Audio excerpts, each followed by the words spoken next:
Okay. Just in case you didn't know what room you're in, this is Return of the Clustering Kubernetes for Drupal. Are there any note takers in the room? Please raise your hands. A couple? Okay. This presentation has links in it. Okay? And this presentation is already online at github.io. You can find it at socketwench.digitalocean/return of the clustering. So I'll give you all a moment to write those down. Give me a thumbs up when you're done, okay? It's also at the end of the presentation, too.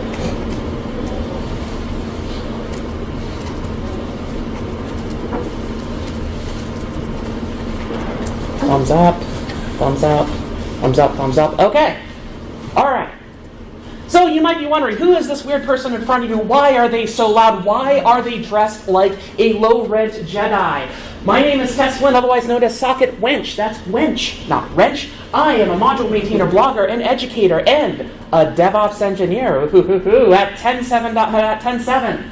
10.7 is a full-service Drupal web agency. We create and care for Drupal-powered websites. We are based out of Minneapolis, Minnesota. Mostly, we are a distributed company. We will go where you are. If you want to work for us, you can work where you are. That's not a problem. We do a number of different services: site hosting and migration, Drupal 8 upgrades, site audits, process consultancy. Give us a hi at the wonderful humans at 10.7.com. Now, if the title wasn't a giveaway, you might guess that, right? This is part of a trilogy. There is, in fact, 2 preceding presentations for this that you can find online. Ride the Whale, Docker for Drupalists, which will tell you all about what Docker is, why it's important, and how you can build your own local development environment in Docker. Also, Avoid Deep Herding, Deployments Beyond Git, how you can build your own continuous integration system using nothing but open source technology such as GitLab CI and Ansible.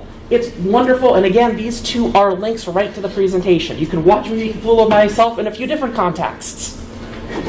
So, my boss comes to me a while ago and goes, we already use Docker locally. That's great. It's helped us so much, but wouldn't it be great if we could use Docker in production?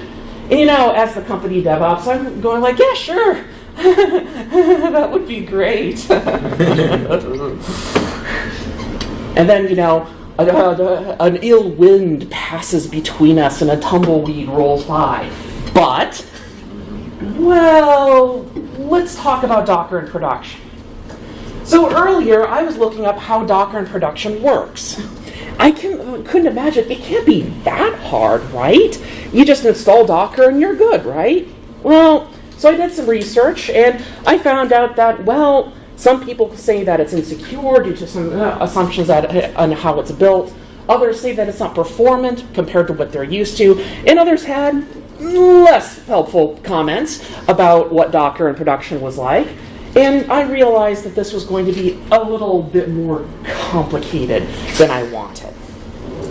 So let's address the first one, Docker security. One of the biggest problems with Docker security is that Docker maps the users between the host operating system and the operating system inside the container. And most containers run as root, which means now you have applications running as root on your production server. And that ain't good. We don't want that. Now, there is actually an amount of process isolation that happens within Docker that prevents different processes from stepping all over each other or the host operating system until about 3 months ago when there was a massive CVE, which was a container escape ejection problem, and that exposed that wide open. So we have to be very careful with what containers we expose publicly. So we only want to use trusted containers that we have vetted personally, or containers that we have built ourselves, and we don't want to run them as root. Never run your containers as root, because that is going to be the first line of defense for securing your containers. After that, it is securing the application through normal processes. Next, let's talk about passing configuration. Now, the thing with configuration in Docker is if you use Docker locally, you'll probably use Compose, Docker Compose, and you'll probably use environment variables. They're really easy to pass in configuration back and forth. It's a bad idea in production to do this. And the reason why is because programmers tend not to give environment variables the same security consideration they do as files. This is why settings.php is a file and not an environment variable. For this reason, we never want to use environment variables for configuration, in particular for anything critical like a database password. So instead, we want to use secrets and ConfigMaps instead. Now, some hosting providers actually do use environment variables for everything, and I have problems with that. I'm looking at you, Pantheon. Okay, so we have our containers not running as root. We're using secrets instead of environment variables. Now we can just throw them all onto a Docker host and wait. How do I run this on multiple Docker hosts? So here's the thing. It's really, really easy to stand up a single node Docker instance. You just install Docker on a system and you're ready to go. The problem is it runs all the containers on the same system, which means your scaling is vertical only. If your application requires more disk, more memory, more CPU, your only choice is to make the server bigger. There is no way of spreading that process load across multiple servers. In order to actually scale horizontally, we need something called orchestration. Orchestration allows multiple container hosts and coordinates them to act as one. This allows it to deploy instances, distribute load, and deliver resources. Docker does have its own orchestrator built in called Swarm Mode. It's free, built in. If you've installed Docker on any system, Swarm Mode is already there and available for your use. You can use it right now if you want to. So let's use Swarm Mode. It seems pretty easy, right? So Swarm Mode starts with a Docker host, which we call a node. If we add another node to that, we get a swarm. We can continue this as much as we want to add as many nodes we can to the swarm. The problem is that there's a lot of pieces missing from this as an infrastructure solution, isn't there? We need a load balancer in order to actually take traffic from the internet and distribute it to the correct hosts within the swarm. We also need some mechanism for persistent storage, like an NFS or a SAN cluster, something in order to actually host all of those files. So the problem is Swarm really only does the execution part of the cluster. It doesn't manage these other components for us. Also, Swarm just kind of has a lack of a hosting choice. We did have Docker Cloud for a while, but it was really expensive, and about 6 months ago they discontinued it because it was probably too expensive. So our only real choice now is to self-host and sort out the load balancing and storage. It's a lot of work already. But more subjectively for me, Swarm Mode always felt too uncontrolled, because mostly the problem is that containers were the only manageable unit within Swarm Mode. If you wanted to manage anything, it had to be a container. Everything else simply didn't exist to Swarm Mode. This means, and also there was also an internal load balancer. I had this problem with a client that was running Swarm Mode in production. And we only just discovered it has an internal load balance for every container you distribute to Swarm Mode, and it was on every other IP address. We had no idea that it did this until then, and this guy has been working with Swarm Mode for like 5 years. So all of this together just made me go, geez, it really just does seem like I just should go back to normal servers, because, there's no point in me using containers with all of these compromises. And I just was getting really depressed. And then I found something, like a relic from another time. And then I knew that things were going to be very different. So let's talk about Kubernetes. Kubernetes is an open source container orchestrator. It was originally created by Google out of their Google Borg project, which is their internal CPU orchestration system.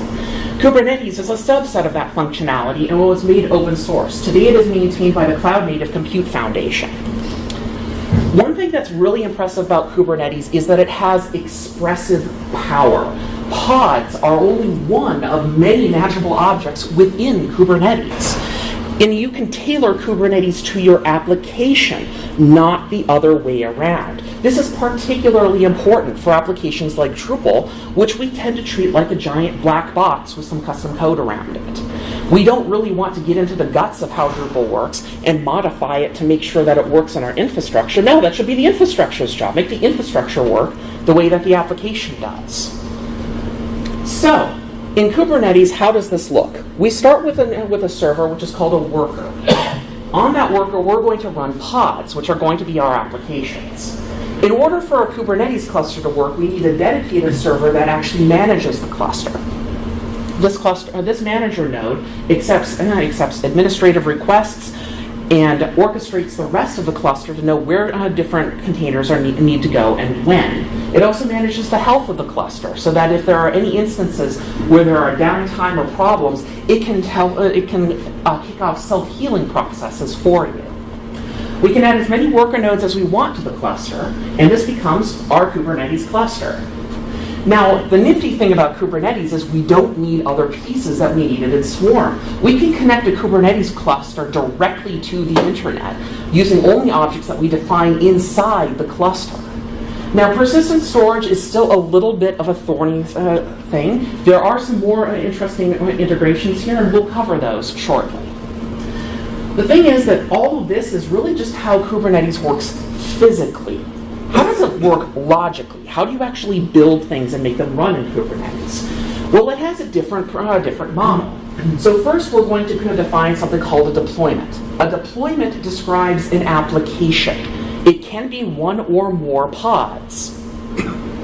We also, in order for people to connect to that deployment, we're going to define another object called a service. That service is going to provide a consistent application endpoint so that people can know where in the cluster to talk to that deployment. We also can create volume claims. Volume claims tell Kubernetes, I require this amount of storage of this class, of this kind of shareability. And then it just assumes that Kubernetes itself will sort out where the persistent storage comes from. We can add as many deployments as we like. We can even interconnect different deployments together via their service definitions. There's a lot more ways to describe our workload here, and this is really only part of the model. One thing that's really difficult with Kubernetes, it has a lot of flexibility and a lot of versatility. In this presentation, I am only covering the bits that are most relevant to run Drupal workloads, which is a very small subset of the functionality within Kubernetes. It took me a year to figure that out. So it's really important to know which pieces that you actually need. So let's review. Deployments describe an application, not just what containers to use, but how many copies of that application to run, if there are any health checks, and where in the cluster to place them. Services provide a consistent application endpoint. It can be internal, external, or even a load-balanced load. Also, there are volume claims. Persistent volume claims, PVCs, not a pipe. These are a request for persistent storage. How much, from where, and how shareable it is. Now we know what these objects are, let's talk about how we deploy them. This is another part about Kubernetes which is really, really addictive once you start using it. Everything in Kubernetes is defined as a declarative YAML. You literally just describe it as YAML documents and then push them to Kubernetes like you would in a Git operation. If you already have used any YAML files in Drupal 8, congratulations, you can read all of Kubernetes YAML. It's really easy. The nifty part also is that this YAML can be patched, diffed, even live replaced.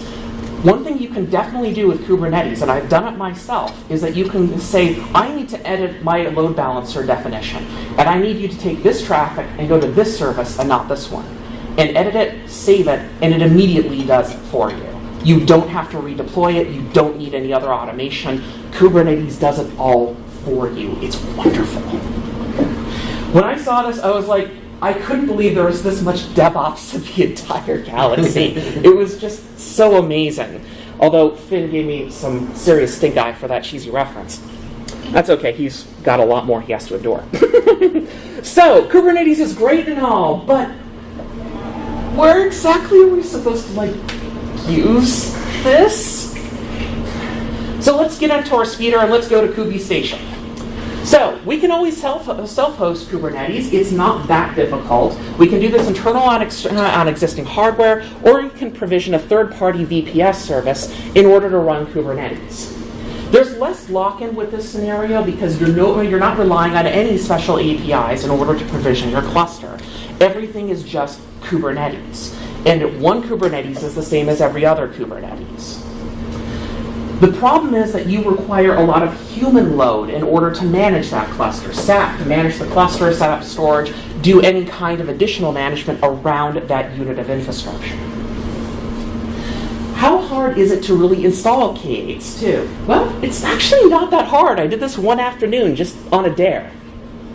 So first you stand up the servers, then you're going to install Docker. Now, you don't need to use Docker. Kubernetes does support multiple container runtime engines.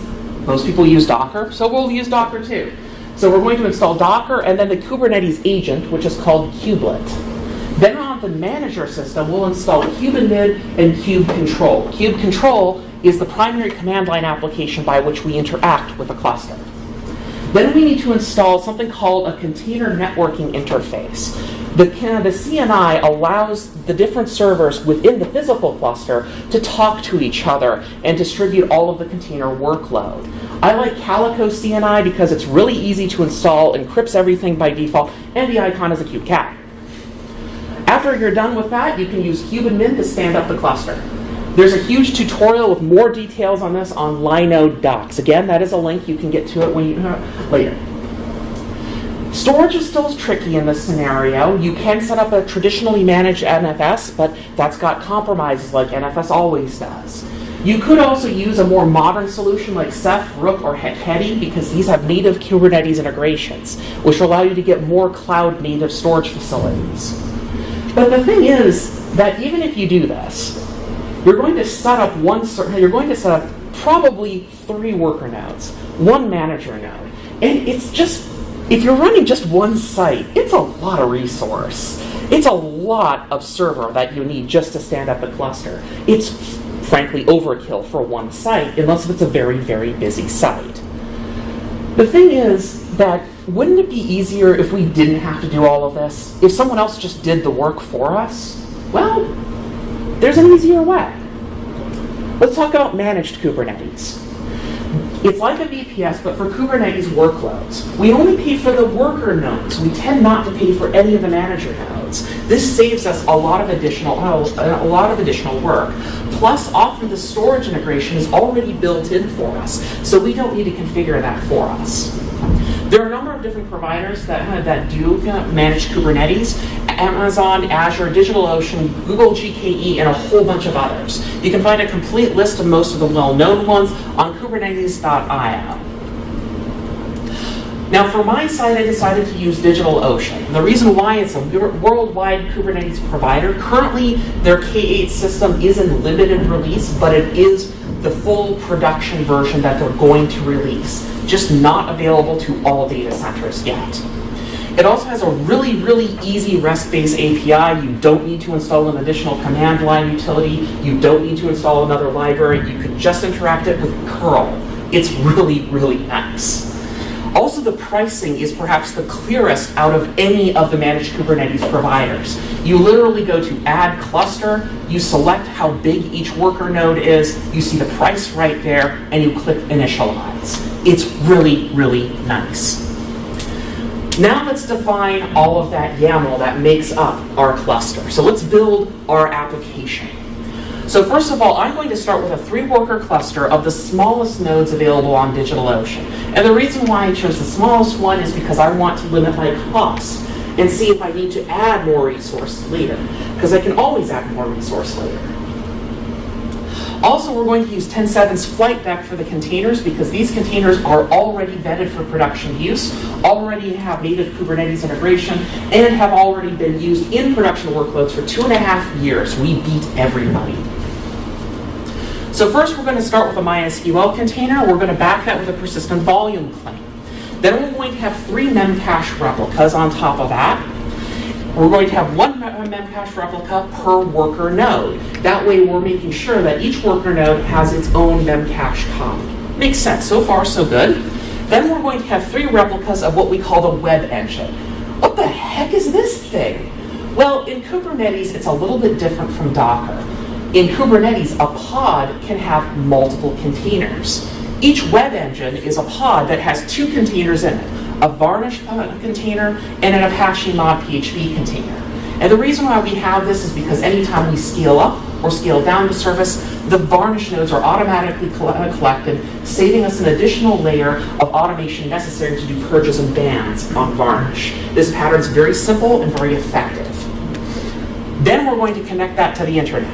What does that look like? Okay, so here is our first bit of YAML. We first have a definition way at the top, which says what version of the Kubernetes API we're going to be interacting with, and then the kind definition, which is deployment. So we're defining deployment. It's going to have the name of web, very simple. There's going to be 3 replicas of this deployment. Also, we define something called a label. And the label is a key value pair. This one's called app equals web. We're going to see how that's used later when we see the service definition. Then we're going to define the image to use. And it's telling me to scroll down. And then also the ports that we're going to have open. Notice here that we actually have 2 container definitions here. One for the Apache mod PHP container, one for the Varnish container. The first one is considered the default, so it's probably a good idea to make the web container the first one. Okay, so far so good. Let's look at that service definition. So the service definition is just going to be API version 1, kind service. We're going to call this service definition web. Wait, the deployment's web, the service is web. Is that important? No, but it's easy for me to know that the names are the same despite the object types being different. There's no name collision error here. Next, we're going to define which services we have, port 80, port 6081, and then that label comes back to us because it's this selector object. Down here it says we want this service to point to any deployment that has the key app and the value web. And that's how those two know each other, through that label definition. Lastly, we're going to see what kind of service this is. This is a load balancer. So it's going to send it to each replica in turn per request. Okay. Wait, what? Where's the database login? The database login, where do we put that? It wasn't anywhere in our definition. Let's talk about secrets. Secrets are also defined as their own object. They're mounted into the deployment as a disk. So here's what the secret looks like. API version 1, kind secret, the name is MySQL, and the secret contains multiple key value pairs. Each one of these has to be base 64 encoded for Kubernetes to actually recognize it as a correct and portable secret. Then we need to modify our deployment definition in order to use the secret. So if we scroll down, we'll see that we actually have a volume definition way at the bottom, which creates a disk for this deployment, and we're saying use the secret MySQL in order to fulfill its contents. Then we need to tell it where to mount it and in what container to mount that. So under our web container definition, we actually define a volume mount. We tell it to mount the vol secrets DB, which we defined below, and mount it at /secrets/MySQL. Each one of the secrets that's in the secret definition becomes a file. So it's going to be /secrets/MySQL/MySQL_root_password, making it very easy to access in our applications or stand-up scripts. All right. So that's all so far so good. Now, I hit a button, sorry. All right. So now what we have to do is we have to make a shared disk for all of the Apache replicas, and we're good to go, right? Right? It's not that easy. You see, there's a problem with persistent volume claims. On most providers, they are single writer only, which means if you can't share them between multiple web pods, because if you have to upload files from multiple users, they always have to be to one web pod every single time. This complexifies a lot of things for us because now we can't just have one disk and share it between all of those web deployments. We actually have to do something else. So the way that I decided to solve this is to actually not use a file system at all, but instead to use Fly System or S3FS. This offloads all of the file uploads to an S3 compatible object store. That can be Amazon S3, DigitalOcean Spaces, or whatever Google has theirs called. I forget what it was called. And the reason why we're using S3 for this is because there's a number of different advantages. But most importantly, most of the file uploads we put into a Drupal site are considered static files, non-complex data from a cloud architecture position. Why don't these need block storage? The thing is that we've actually been kind of spoiled the last few years. Over the last few years, we've had shared hosting, virtual private hosting, and a number of other hostings. They've all had one disk attached to them. We can do anything we want with that disk. We can upload all the files to that disk. It's not a problem. We can host MySQL out of that disk. But the problem, once we scale that out, it becomes a millstone.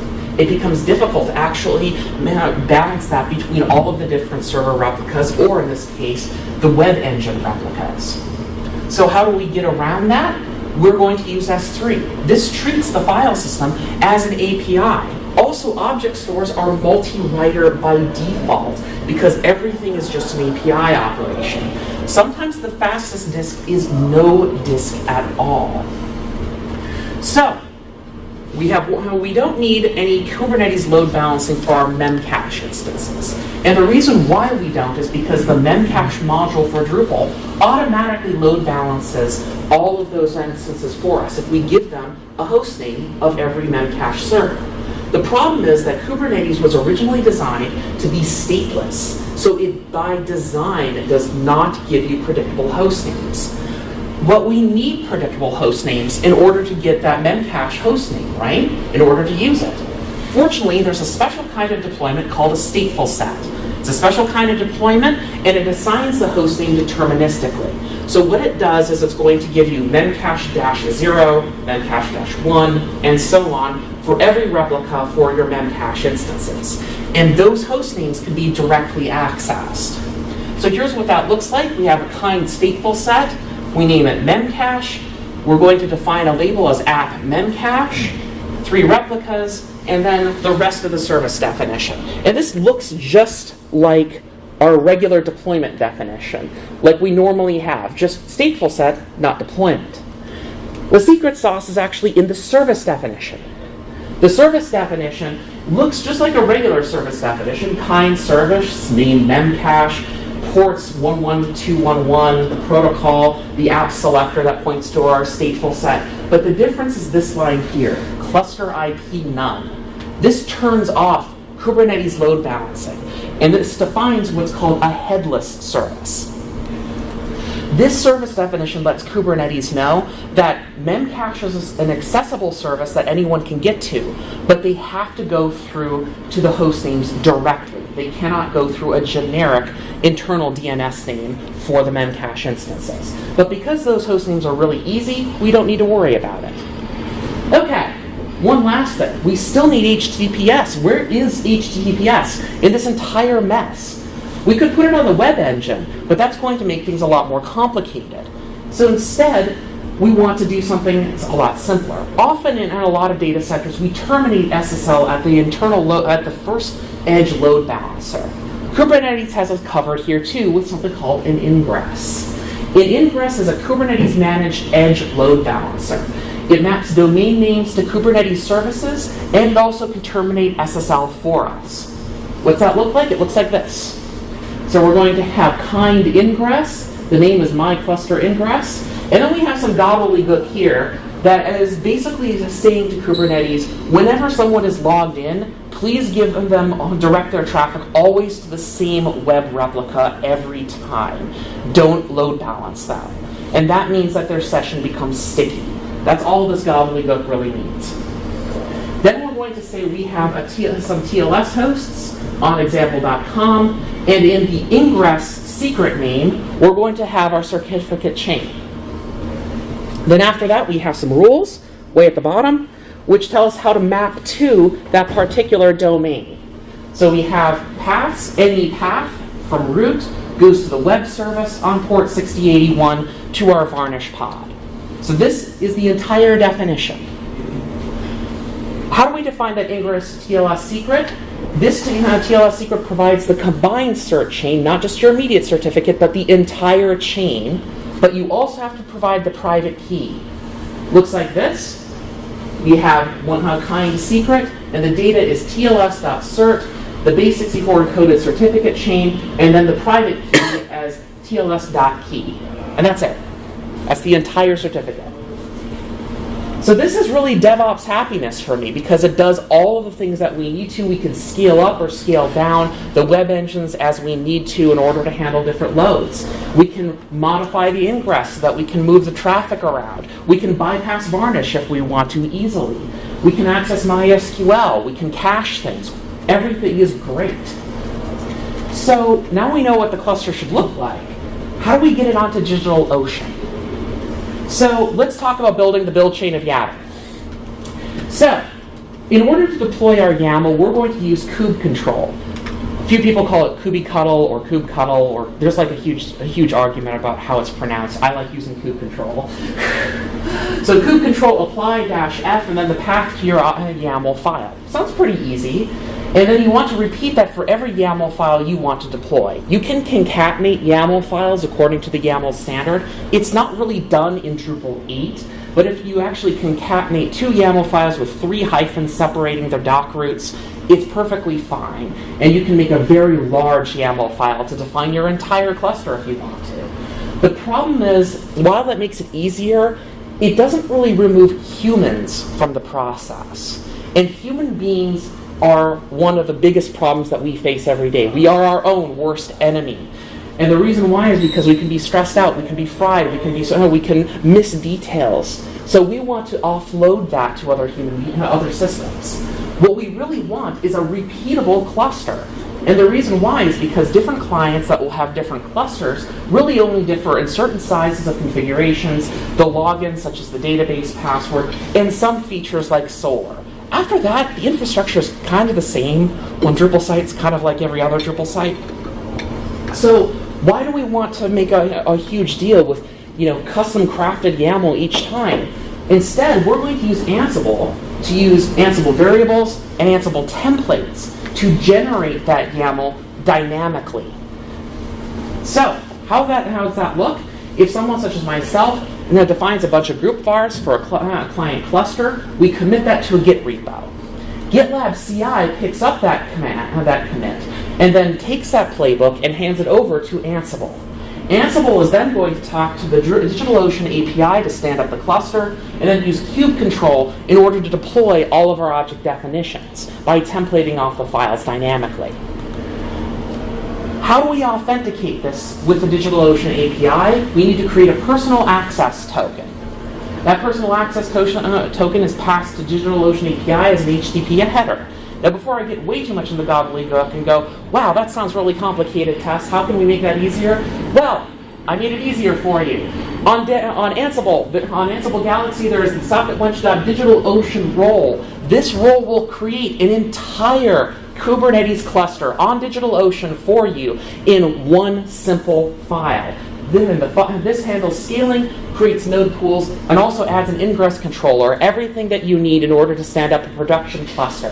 What's that look like? It looks like this. This is literally a file that you can use to stand up a Kubernetes cluster using that role. So what's it look like? We have our API token, our personal access token, right at the top. Then we're going to define a new cluster called myK8cluster in the DigitalOcean SFO2 region. We're going to define 2 sets of physical servers that are going to make up our cluster. They're called node pools. One's our web pool. There's 3 of them. And then we have one that's just for the database server, which is our DB pool. And then we just run the role. And that's it. This literally will stand up an entire cluster if you give it a correct personal access token. That's it. This has done all of that work for you. Now, once you actually stand up the cluster physically, you need to talk to kube control. Now, getting the authorization file from DigitalOcean is pretty easy through the portal. You log in, go to your clusters, find the cluster, click the download kube config.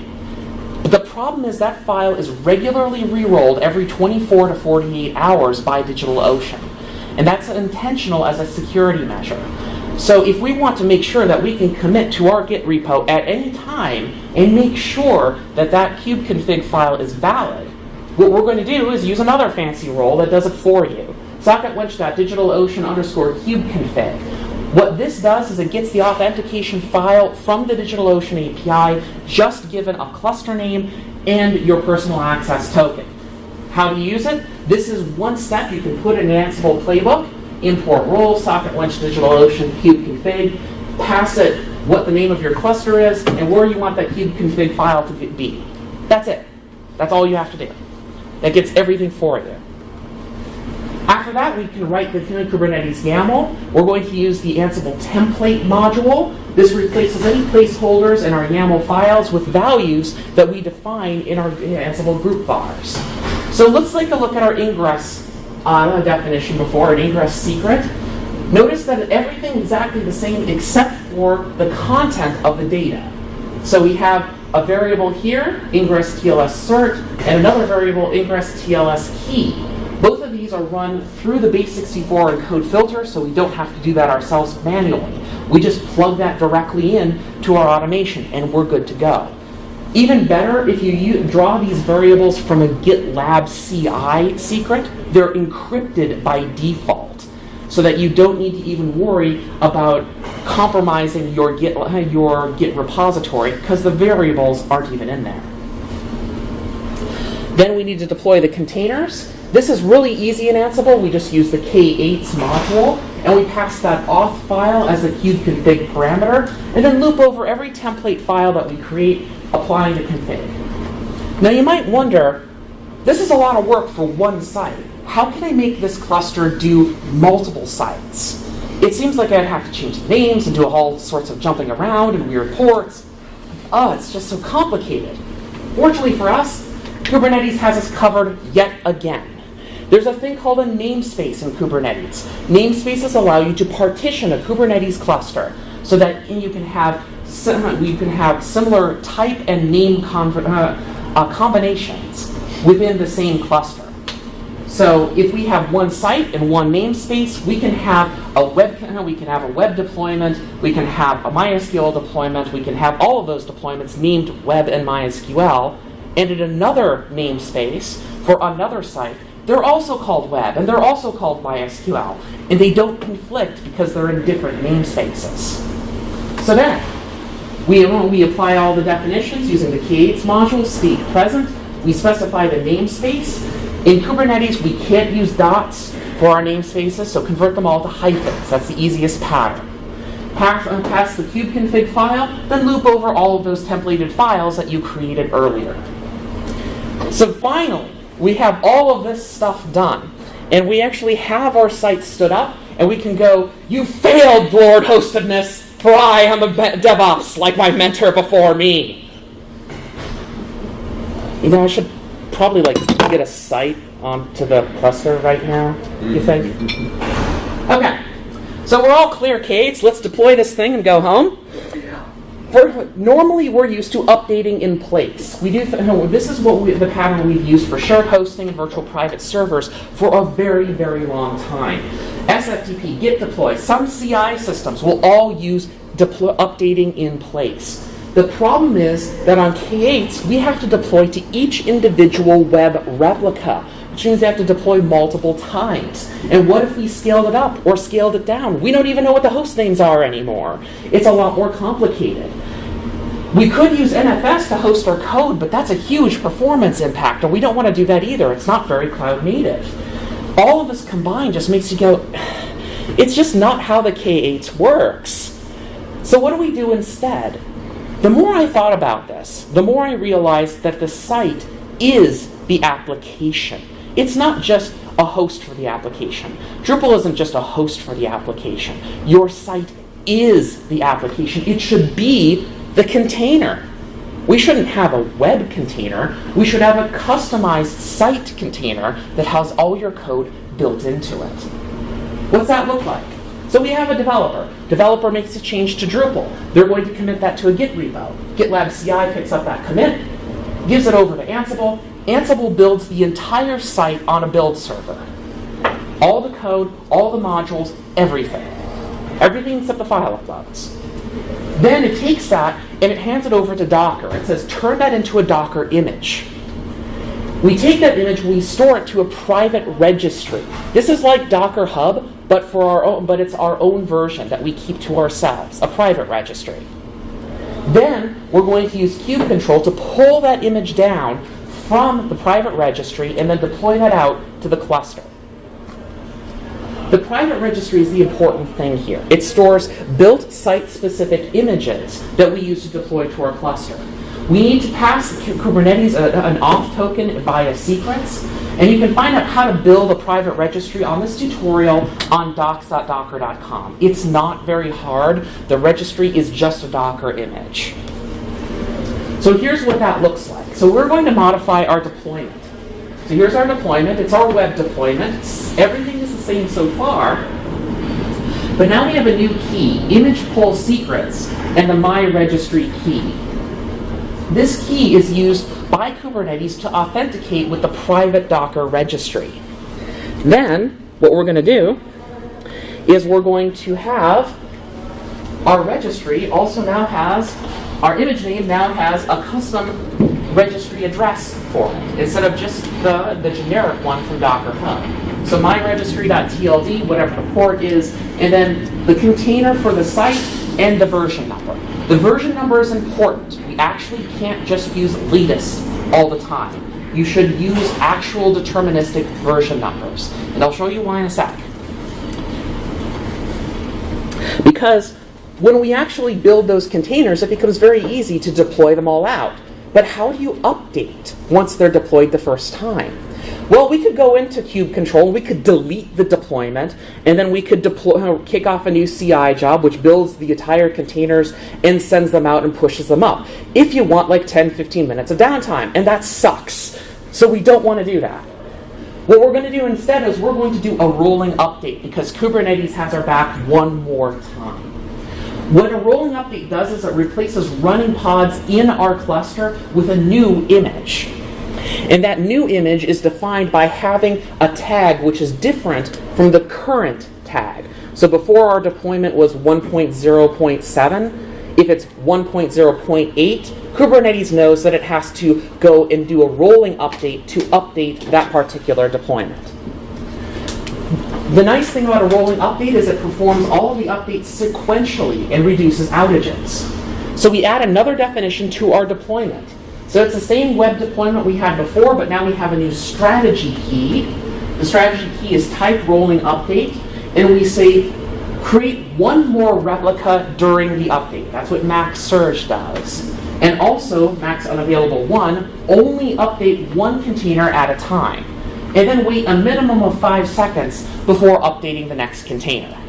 And this will allow us to do a deployment with no downtime, because every container in sequence gets shut down and a new one brought up. If the deployment fails for any reason, it will stop after the first failed deploy. Not at the second, not at the first. It will not create downtime. I know because I did it 3 times last week. So that's pretty good. That's all of that cool, nifty stuff. Where can I find out more about this? Well, there's a wonderful book called Kubernetes by Example. It's a free online book, very no-nonsense, very direct, tells you everything you need to know. It is a little outdated, but it's good for giving you a general idea of how the different pieces work.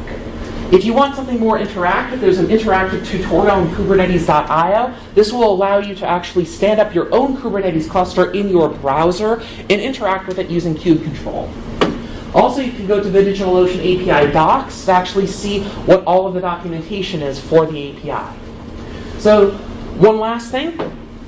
I want to take a moment to say special thanks to Drupaldelphia for having me here today. 10-7 for supporting my time here. My wonderful patrons on patreon.com/socketwench, which help support me and help me write tutorials about Drupal and infrastructure. Wait, what is it, Mini-Me? You had to get one more cheesy reference in, didn't you? But yes, there is another slide. Because there's free stuff. Everybody loves free stuff. Free stuff. How about $100 free on DigitalOcean? Go to 10.7.com/DigitalOcean right now and claim a free $100 credit for your site. Let me give me a thumbs up when you have that written down.